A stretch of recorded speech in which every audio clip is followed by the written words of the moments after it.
عورت کو مرد کی پسلی سے کیوں پیدا کیا گیا؟ اللہ نے جب حضرت آدم علیہ السلام کو پیدا فرمایا تو وہ جنت میں خود کو اکیلا محسوس کرتے تھے، اس لیے جب ایک دن وہ سو رہے تو اللہ تعالیٰ نے ان کی پسلی سے حضرت حوا کو بسم اللہ الرحمن الرحیم۔ انسان اپنی تخلیق میں ایک اکائی ہے مگر اس کے کردار مختلف ہیں۔ اللہ تعالیٰ نے حضرت آدم علیہ السلام کو تخلیق فرمایا، پھر ان سے ان کا جوڑا بنایا اور اس جوڑے سے بہت سے مرد و عورت دنیا میں پھیلا دیے۔ سورۃ النساء کی پہلی آیت میں ارشاد باری تعالیٰ ہے، اے لوگو اپنے رب سے ڈرو جس نے تمہیں ایک جان سے پیدا کیا اور اسی جان سے اس کا جوڑا بنایا اور ان دونوں سے بہت سے مرد اور عورتیں پھیلائیں۔ اس اللہ سے ڈرو جس کا واسطہ دے کر تم ایک دوسرے سے اپنا حق مانگتے ہو اور رشتہ داری کے تعلقات کو بگاڑنے سے بچو، بے شک اللہ تم پر نگرانی کر رہا ہے۔ قرآن کریم میں عورت کو زوج اور صاحبہ کے خوبصورت لقب سے نواز کر اس کی اہمیت بیان کی گئی۔ تاریخ شاہد ہے کہ عورت کی سرشت میں اخوت، ایثار اور ایمان کے جذبات زیادہ پائے جاتے ہیں۔ عورت ان صلاحیتوں سے مالا مال ہے اور انہی صلاحیتوں کے اظہار سے قومیں بنتی ہیں۔ سماجی تبدیلیوں اور معاشرے کی ترقی میں عورت کا کردار زیادہ اہم، مؤثر اور دیر پا اثرات کا حامل ہے۔ ہر مرد جو انسانی ترقی کے عروج پر پہنچتا ہے، کامیابی کے لیے اپنی ماں ہی کا مرہون منت ہے۔ اللہ نے اس کائنات میں صرف عورت ہی کو اپنی صفت تخلیق عطا کی اور اسے بلند مقام عنایت فرمایا۔ عورت اللہ کے لطف و جمال اور تخلیق کی مظہر ہے، اسی لیے شیطان جب بھی کسی سماج کو تباہ کرنا چاہتا ہے تو وہ اس معاشرے کی عورت کا کردار تباہ کرتا ہے۔ عورت معاشرے کا ستون، خاندان کا مرکز محبت اور قوم کا دھڑکتا دل ہے۔ قرآن کریم میں بھی جو قیامت تک انسانوں کی رہنمائی کے لیے آخری آسمانی ہدایت ہے، عورت کا متحرک کردار نظر آتا ہے۔ قرآن کریم کے آغاز ہی میں حضرت آدم علیہ السلام کے ساتھ اما حوا علیہ السلام کا تذکرہ آیا ہے۔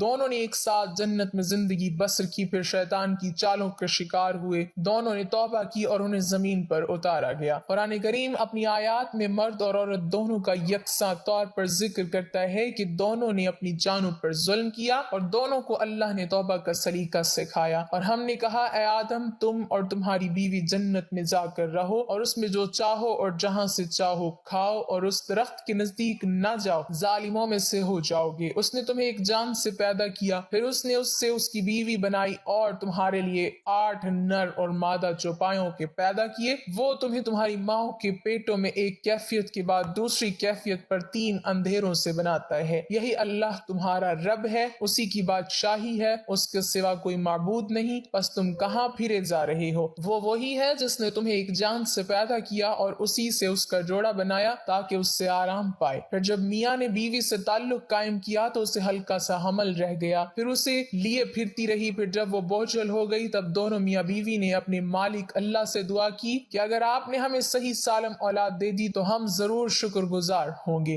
قرآن پاک میں والدین کے ساتھ احسان کا تذکرہ بار بار کیا گیا ہے، مگر والدہ کا الگ سے تذکرہ کر کے ماں کے مقام کو ایک خاص اہمیت دی گئی۔ حضرت ابراہیم علیہ السلام کے خاندان کے ذکر میں حضرت ہاجرہ علیہ السلام کا بہت خوبصورت ذکر ہے۔ جب حضرت ابراہیم علیہ السلام اللہ تعالیٰ سے دعا کرتے ہیں کہ میں اپنے اہل و عیال کو ایک بے آب و گیاہ وادی میں چھوڑ کر آ گیا ہوں تو ان کی حفاظت کرنا، اور پھر بی بی ہاجرہ علیہ السلام کے صبر کے 2 نشانوں صفا اور مروہ کو اللہ اپنی نشانیاں قرار دے کر اور ان کے درمیان کی دوڑ کو صحیح قرار دے کر عمرے اور حج کا لازمی جزو بنا دیتا ہے، تو عورت کو فخر کرنا چاہیے کہ ایک عورت کی جد و جہد کو رہتی دنیا تک کیسے زندہ رکھا گیا۔ جب توانا، مضبوط اور انا سے بھرپور مرد سعی کے دوران سبز ستونوں کے درمیان دوڑ لگاتے ہوئے نظر آتے ہیں تو عورت کے باوقار اور با اختیار ہونے کے معنی اور ویمن امپاورمنٹ کا عنوان بھی سمجھ آ جاتا ہے۔ قرآن پاک میں حضرت ابراہیم علیہ السلام کی اہلیہ حضرت سارہ علیہ السلام کا بھی ذکر ہے۔ حضرت سارہ علیہ السلام حضرت اسحاق علیہ السلام کی والدہ تھی۔ قرآن کریم میں حضرت یعقوب علیہ السلام کی خوشخبری کا ذکر کیا گیا اور حضرت سارہ علیہ السلام کی بدولت حضرت ابراہیم علیہ السلام کو ابو الانبیاء کے لقب سے نوازا گیا اور اس کی عورت کھڑی تھی، تب وہ ہنس پڑی، پھر ہم نے اسے اسحاق علیہ السلام کے پیدا ہونے کی خوشخبری دی اور اسحاق علیہ السلام کے بعد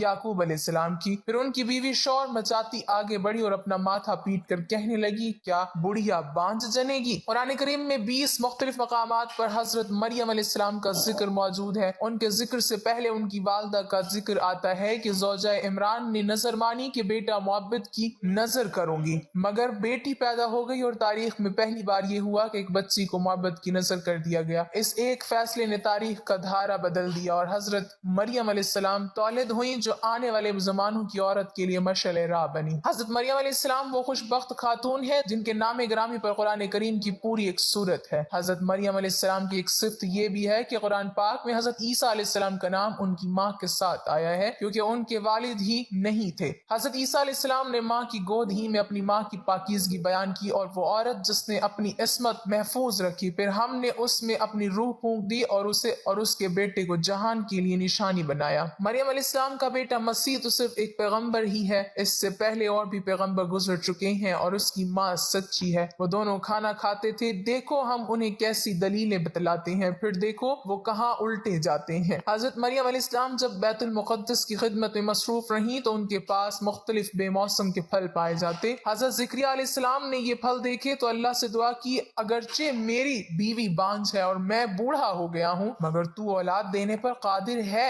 جس طرح تو حضرت مریم علیہ السلام کو بے موسم کے پھل عطا کر رہا ہے، مجھے بھی اولاد عطا کر دے۔ پھر اسے اس کے رب نے اچھی طرح قبول کیا اور اسے اچھی طرح بڑھایا اور وہ زکریا علیہ السلام کو سونپ دی۔ جب زکریا علیہ السلام اس کے پاس حجرے میں آتے تو اس کے پاس کچھ کھانے کی چیز پاتے، کہتے اے مریم تیرے پاس یہ چیز کہاں سے آئی؟ وہ کہتی ہیں یہ اللہ کے ہاں سے آئی ہے، اللہ جسے چاہے بے قیاس رزق دیتا ہے۔ اور جب فرشتوں نے کہا اے مریم بے شک اللہ نے تجھے پسند کیا ہے اور تجھے پاک کیا ہے اور تجھے سب جہان کی عورتوں پر پسند کیا ہے، اے مریم اپنے رب کی بندگی کر اور سجدہ اور رکوع کرنے والوں کے ساتھ رکوع کر۔ ملکہ سبا ایک نہایت دولت مند لیکن مشرک قوم کی خاتون حکمران تھی، ان کے پاس وہ تمام آسائشیں موجود تھی جو کسی بھی انسان کو غرور و تکبر میں مبتلا کر سکتی ہیں۔ اپنے آبائی دین کو چھوڑنا ان کے لیے حد درجہ مشکلات کا سبب بن سکتا تھا، لیکن جب حضرت سلیمان علیہ السلام نے انہیں حق کی دعوت پیش کی تو وہ بغیر حیل و حجت ایمان لے آئیں۔ قرآن پاک میں ان کی حکمت و تدبر اور زیرک ہونے کے مختلف واقعات بیان کیے گئے ہیں۔ ہدہد نے حضرت سلیمان علیہ السلام کو بتایا میں نے ایک عورت کو پایا جو اس پر بادشاہی کرتی ہے اور اسے ہر چیز دی گئی ہے اور اس کا بڑا تخت ہے۔ پھر جب حضرت سلیمان علیہ السلام کے پاس آیا فرمایا کیا تم میرے مال سے مدد کرنا چاہتے ہو؟ سو جو کچھ مجھے اللہ نے دیا ہے اس سے بہتر ہے جو تمہیں دیا ہے، بلکہ تم ہی اپنے تحفے سے خوش رہو۔ ان کی طرف واپس جاؤ، ہم ان پر ایسے لشکر لے کر پہنچیں گے جن کا وہ مقابلہ نہ کر سکیں گے اور ہم انہیں وہاں سے ذلیل کر کے نکال دیں گے۔ حضرت سلیمان علیہ السلام کے اس رویے کو دیکھ کر انہوں نے نفس کی بندگی اور خواہش کی غلامی ترک کر دی اور اللہ کے حضور جواب دہی کے احساس سے ایمان لے آئیں۔ حضرت خولہ بنت ثعلبہ کے بارے میں آیات نازل ہوئیں اور صحابہ اکرام رضی اللہ عنہم ان کی بے حد تکریم کیا کرتے تھے۔ حضرت خولہ رضی اللہ تعالی عنہ نبی کریم صلی اللہ علیہ وسلم کے پاس اپنے خاوند کی شکایت لے کر آئی تھیں کہ انہوں نے غصے میں ان سے زہار کر لیا۔ زہار عربوں میں طلاق کا ایک طریقہ تھا کہ بیوی کو کہہ دیتے کہ تو میرے لیے ماں کی طرح ہے اور وہ بیوی شوہر پر حرام ہو جاتی۔ وہ حضور نبی کریم صلی اللہ علیہ وسلم کے پاس بیٹھی نہیں حتیٰ کہ ان کی فریاد سنی گئی اور زہار کی ممانعت کا حکم نازل ہو گیا اور اس کے کفارے کی وضاحت بھی کر دی گئی۔ روایت نقل کی گئی ہے کہ ایک مرتبہ حضرت عمر رضی اللہ تعالی عنہ کچھ اصحاب کے ساتھ کہیں جا رہے تھے کہ راستے میں ایک عورت ملی اور اس نے انہیں روکا تو آپ رضی اللہ تعالی عنہ فوراً رک گئے، سر جھکا کر دیر تک ان کی بات سنتے رہے اور جب تک خاتون نے بات ختم نہ کر لی آپ رضی اللہ تعالی عنہ یوں ہی کھڑے رہے۔ ساتھیوں میں سے ایک کے سوال پر فرمایا جانتے بھی ہو یہ کون ہے؟ یہ خولہ بنت ثعلبہ ہے، یہ وہ عورت ہے جس کی شکایت 7 آسمانوں پر سنی گئی۔ اللہ کی قسم اگر یہ رات تک مجھے کھڑا رکھتی تو میں کھڑا رہتا، بس نمازوں کے اوقات پر ان سے معذرت کر لیتا۔ جو آیت نازل ہوئی وہ یہ ہے بے شک اللہ نے اس عورت کی بات سن لی ہے جو آپ صلی اللہ علیہ وسلم سے اپنے خاوند کے بارے میں جھگڑتی تھی اور اللہ کی جناب میں شکایت کرتی تھی اور اللہ تم دونوں کی گفتگو سن رہا تھا، بے شک اللہ سب کچھ سننے والا دیکھنے والا ہے۔ سورہ نور اور سورہ احزاب میں مسلمان عورتوں کو الگ سے خطاب کر کے احکام دیے گئے ہیں اور ایک سورۃ سورۃ النساء تو عورتوں ہی سے منسوب کر دی گئی۔ اسی طرح سورۃ الطلاق اور سورۃ ممتحنہ میں بھی وضاحت سے عورتوں کو ہدایت دی گئی ہے۔ نیز سورۃ تحریم میں بھی امہات المومنین کا ذکر آیا ہے اور جو تم میں سے اللہ اور اس کے رسول صلی اللہ علیہ وسلم کی فرما برداری کرے گی اور نیک کام کرے گی تو ہم اسے اس کا دوہرا اجر دیں گے اور ہم نے اس کے لیے عزت کا رزق بھی تیار کر رکھا ہے۔ اے نبی کی بیویوں تم معمولی عورتوں کی طرح نہیں ہو، اگر تم اللہ سے ڈرتی رہو اور دبی زبان سے بات نہ کہو کیونکہ جس کے دل میں مرض ہے وہ طمع کرے گا اور بات معقول کہے۔ اگرچہ سورہ یوسف میں زیادہ تر مردوں کا ذکر ہے مگر حضرت یوسف علیہ السلام کی پرورش اور وہاں کی تہذیب و ثقافت کے ضمن میں وہاں کی عورتوں کی بے باکی کا بھی تذکرہ کیا گیا ہے اور جس نے اسے مصر مصر میں خرید کیا۔ اس نے اپنی عورت سے کہا اس کی عزت کر، شاید ہمارے کام آئے یا ہم اسے بیٹا بنا لیں۔ اس طرح ہم نے یوسف علیہ السلام کو اس ملک میں جگہ دی اور تاکہ ہم اسے خواب کی تعبیر سکھائیں، اور اللہ اپنا کام جیت کر رہتا ہے لیکن اکثر لوگ نہیں جانتے۔ پھر جب عزیز کی بیوی نے ان کی ملامت سنی تو انہیں بلا بھیجا اور ان کے واسطے ایک مجلس تیار کی اور ان میں سے ہر ایک کے ہاتھ میں ایک چھری دی اور یوسف علیہ السلام سے کہا کہ ان کے سامنے نکل آ۔ پھر جب انہوں نے اسے دیکھا تو حیرت میں رہ گئیں اور اپنے ہاتھ کاٹ لیے اور کہا اللہ پاک ہے، یہ انسان تو نہیں ہے، یہ تو کوئی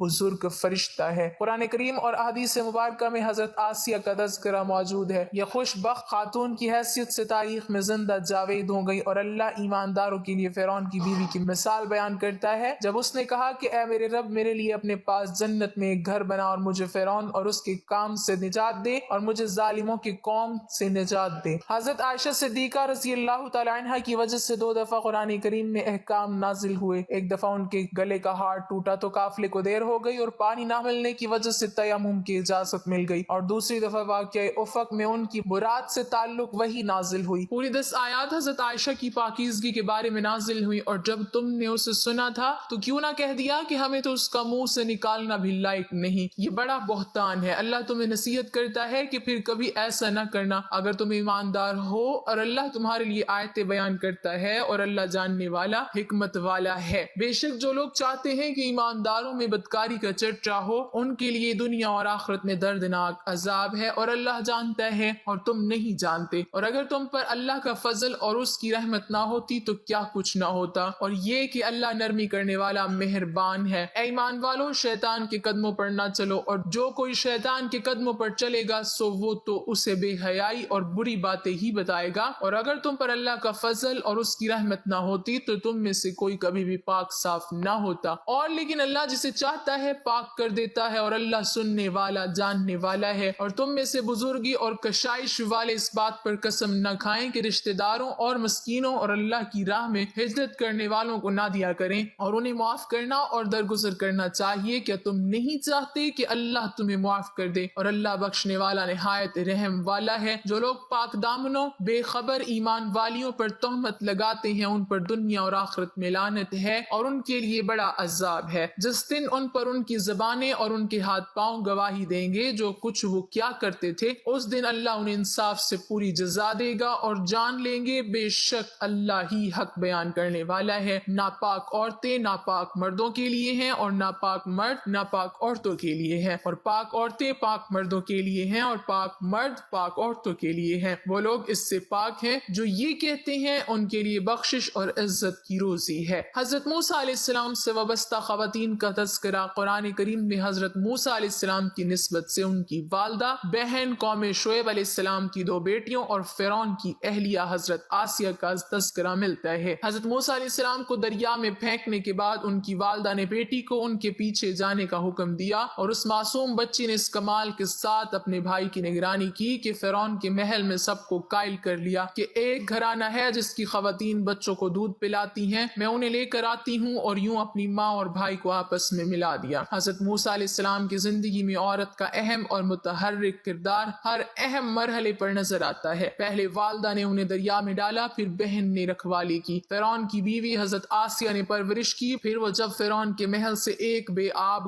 گیاہ صحرا میں پہنچے تو بستی کے کنارے پر کنویں کے پاس تو لڑکیاں جو اپنے بوڑھے والد اور اپنے گھر کی معاش کی ذمہ داری ادا کر رہی تھی، وہاں حضرت موسیٰ علیہ السلام نے ان سے استفسار کیا کہ تم یہاں کیوں موجود ہو؟ انہوں نے جواب دیا، جب پوری بستی والے اپنی مویشیوں کو پانی پلا لیتے ہیں تب آخر میں ہم اپنی بکریوں کو پانی پلاتی ہیں۔ حضرت موسیٰ علیہ السلام نے آگے بڑھ کر ان کی بکریوں کو پانی پلایا۔ اس مقام پر عورت کا حیا سے چلنے کا ذکر ہے، اس کے اندر حیا کی صفت ہی اسے معتبر بناتی ہے۔ اور جب مدین کے پانی پر پہنچا، وہاں لوگوں کی ایک جماعت کو پانی پلاتے ہوئے پایا، اور ان سے دور 2 عورتوں کو پایا جو اپنے جانور رو کے کھڑی تھی۔ کہا تمہارا کیا معاملہ ہے؟ بولی جب تک چرواہے نہیں ہٹ جاتے ہم نہیں پلاتی، اور ہمارا باپ بڑی عمر کا ہے۔ لڑکیوں سے ان کا والد جلد لوٹنے کی وجہ معلوم کرتا ہے تو وہ انہیں حضرت موسیٰ علیہ السلام کے متعلق بتاتی ہیں۔ حضرت موسیٰ علیہ السلام کا ان لڑکیوں میں سے ایک سے نکاح ہوا، اور پھر آپ علیہ السلام نے 10 سال ان کی بکریاں چرائیں۔ واپسی کے سفر میں اپنی اہلیہ کے ساتھ صحرائے سینا میں تھے کہ کوہ طور پر روشنی نظر آئی۔ آگ کے حصول کے لیے وہاں پہنچے تو اللہ تعالیٰ نے انہیں نبوت کے مرتبے پر فائز کر دیا۔ قرآن کریم میں ان کرداروں کو بھی واضح کیا گیا ہے جس میں عورت کی غلط روشنی اسے اللہ کے غضب کا مستحق ٹھہرایا۔ ان میں حضرت نوح علیہ السلام اور حضرت لوط علیہ السلام کی بیویاں شامل ہیں جو کہ انبیاء علیہ السلام کے گھروں میں تھیں مگر ان کی رشتہ داری ان کے کام نہ آ سکی۔ اللہ کافروں کے لیے ایک مثال بیان کرتا ہے۔ نوح علیہ السلام اور لوط علیہ السلام کی بیوی وہ ہمارے دو نیک بندوں کے نکاح میں تھی، پھر ان دونوں نے ان سے خیانت کی، سو وہ نبی اللہ کے غضب سے بچانے میں ان بیویوں کے کچھ بھی کام نہ آئے اور کہا جائے گا کہ دونوں دوزخ میں داخل ہونے والوں کے ساتھ داخل ہو جاؤ۔ اسی طرح ابو لہب کی بیوی کا تذکرہ ملتا ہے کہ وہ حضور نبی کریم صلی اللہ علیہ وسلم کو تکلیف دیتی تھی تو اللہ اس پر کتنا غضبناک ہوا۔ قرآن کریم میں عورت کے تذکرے نے یہ بات روز روشن کی طرح عیاں کر دی کہ اللہ نے جس عورت کو اپنی صفت تخلیق عطا کر کے کائنات میں اہم مقام عطا کیا جس سے نسلوں کی شناخت کی تمام تر ذمہ داری وابستہ کر دی، اس کے متحرک کردار ہی سے اقوام کی تعمیر ہوتی ہے، اس کی عزت اور تحفظ ہی سے قوموں کی بقا وابستہ ہے۔ اللہ پاک ہمیں بہتر عمل کرنے کی توفیق عطا فرمائے اور ہمیں نیکوکاروں میں شامل کرے، آمین۔ ناظرین، کمنٹ باکس میں اللہ تعالیٰ کی 99 ناموں میں سے ایک نام ضرور